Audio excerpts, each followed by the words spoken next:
Hello，大家好，歡迎收聽今集奇聞速遞 Podcast。今日咧要同大家講一單咧真正嘅奇聞啦。國際快時尚品牌Zara最近推出一款咧主打飄逸、超長拖地嘅闊腳褲，售價咧大概係256蚊港紙啦。呢條褲一出咧，好快成為網絡熱話，唔係因為佢價錢平啊，又或者佢款式好靚啊。而係令到着咗呢條褲嘅人咧受到重傷，而家咧網民稱佢為奪命褲啊！究竟呢條褲出咗咩事呢？令到唔少人搞到手腕骨折啊，半邊臉瘀晒，要入急症室呢？唔通呢條褲受到詛咒？定係有咩機關呢？原來受傷嗰班人真正原因竟然係個腦有問題，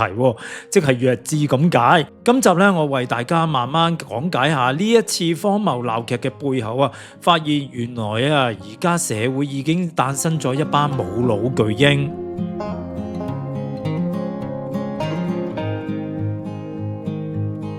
首先我哋講解下呢單新聞嘅來龍去脈先，等未聽過嘅朋友知道係咩料。呢件風波嘅主角就係Zara嗰款超長、極度寬鬆、輕薄拖地嘅闊腳褲。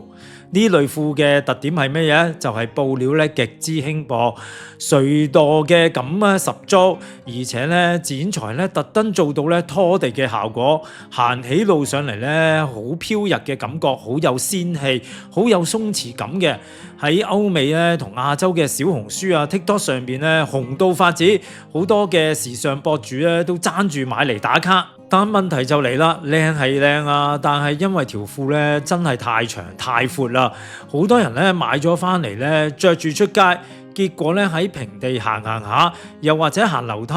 搭扶手電梯嗰陣多餘嘅腳褲嘅布料竟然向前摺疊，或者兜風捲埋一齊，搞到自己踩自己，仆街收場。你以為只係輕輕跌傷下，唔係偏偏有大量嘅個案真係傷得好重。有受害者接受訪問時話，因為突然之間俾條褲棘低，導致手腕骨折，要開刀打石膏。仲有人成個半邊面咁撞向地下撞到成個豬頭咁樣，甚至有啲人要入急症室照 X 光。有人仲話呢條褲差啲要咗佢條命。而到目前為止Zara尚未作出任何公開回應或者聲明。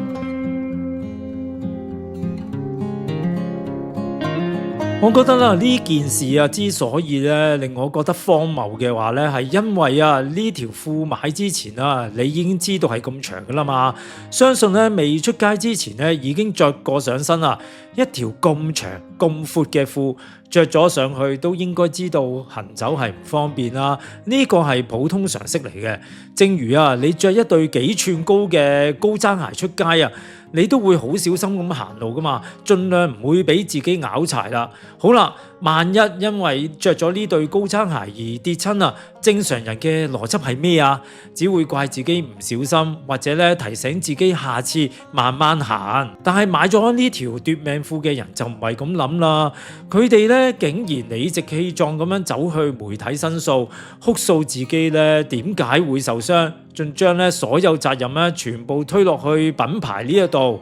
話呢條褲設計係有缺陷搞到我受傷，品牌必須要道歉，要全面下架。最癲嘅係咩竟然有所謂嘅專家陪班傻人一齊癲建議Zara喺條褲上面加上安全警示。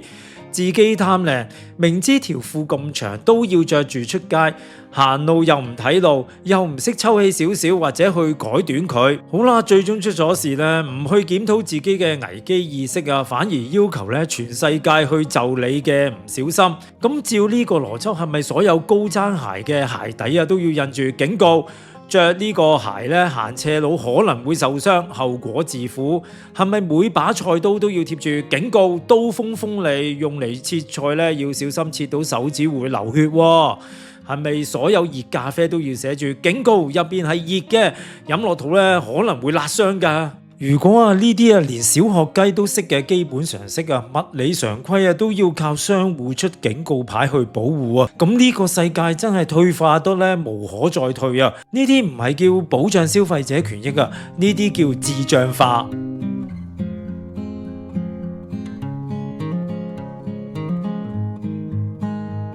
講到呢度，我真係好想同大家深入探討一個更深層嘅問題啊！而家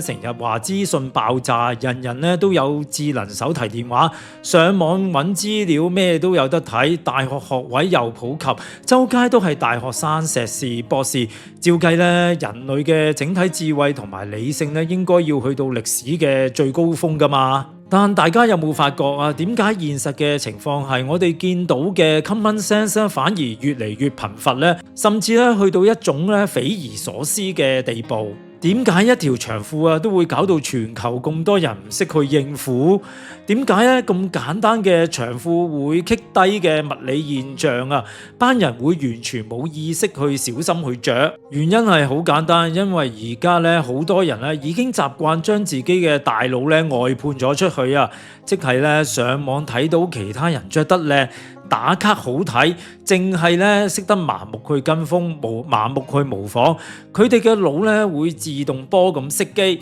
失去咗評估風險，冇咗獨立思考自身適唔適合嘅情況，亦唔識對周圍嘅環境嘅基本判斷嘅能力。呢種只要我唔尷尬，尷尬就係人哋只要我受傷，錯嘅一定係件衫嘅心態喺而家呢個世代真係越嚟越多呢啲人讀好多書又點啫？拎到好多個學位又係點連行路要避開障礙物，連長褲拖地都會跌倒，呢種3歲細路仔都明嘅道理，竟然可以變咗一單國際嘅新聞，仲要理直氣壯去維權呢個先至係成件事最悲哀、最荒謬嘅地方我哋嘅科技同資訊喺度進步連 AI 人工智能乜都有但係人類嘅獨立思考能力同基本常識好似喺度極速倒退咁樣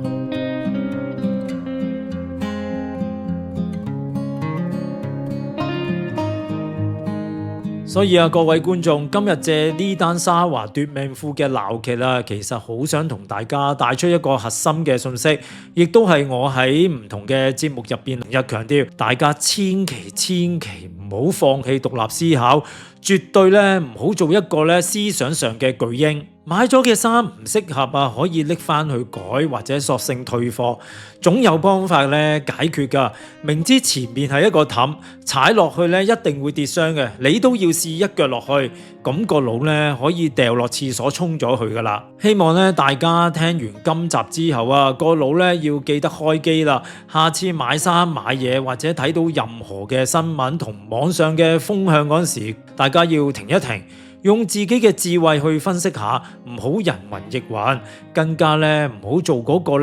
着咗長褲跌親都要人道歉嘅笑話主角。好啦，今集我就講到呢度啦。如果你對今集嘅話題都有共鳴，或者身邊有呢種好中意跟風又或者投訴嘅朋友不妨將呢一集share俾佢哋聽下。我哋下集再見，拜拜。